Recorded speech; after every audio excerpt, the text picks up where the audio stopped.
While I'm definitely not an expert on parenting, I speak from experience. As a piano teacher, your parenting style matters a lot to me.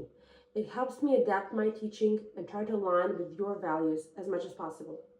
With some parenting styles, I naturally click better, while with others, I tend to step back because we simply don't have the same worldviews. And collaboration becomes extremely difficult. Usually, it doesn't produce results. The authoritative parenting style, where the parent is clearly in charge but also warm and flexible, is the one I believe works best long term, because these parents truly invest in their child's engagement with piano. They help organize practice time, but don't interfere excessively.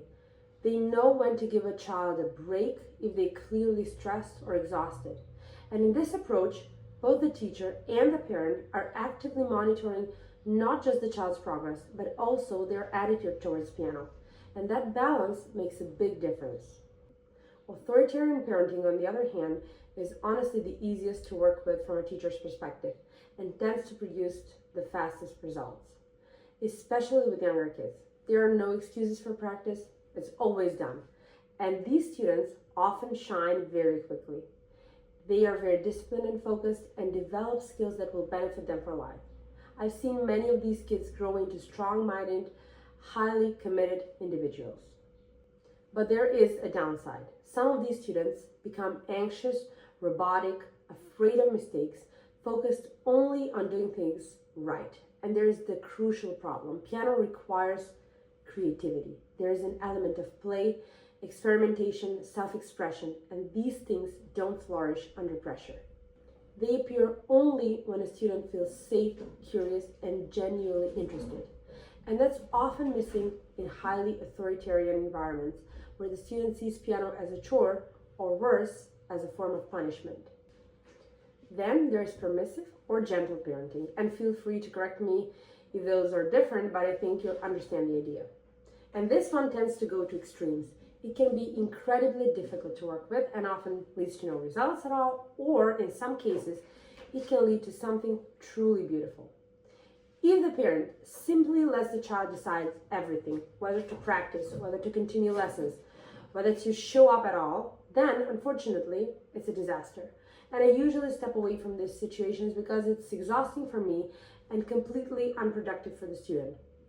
But I also have examples where gentle parenting, when it's done with care and intention, these parents create a rich atmosphere of excitement around music. They take kids to concerts, read books about composers, talk about music at home, and walk alongside their child through the hardest parts of learning. They don't force, they inspire. And because of that, the child doesn't just learn to play piano, they fall in love with music. Yes, it takes time.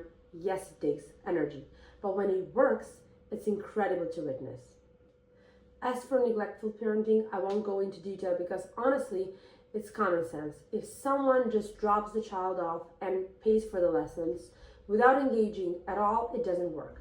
Not for me and definitely not for the student. In the end, the child is the one who loses the most. So, why is this important to me? Because in my experience, there are a lot of factors that go into student success, way beyond just musicality or talent. And I believe that parenting is a much bigger deal than talent.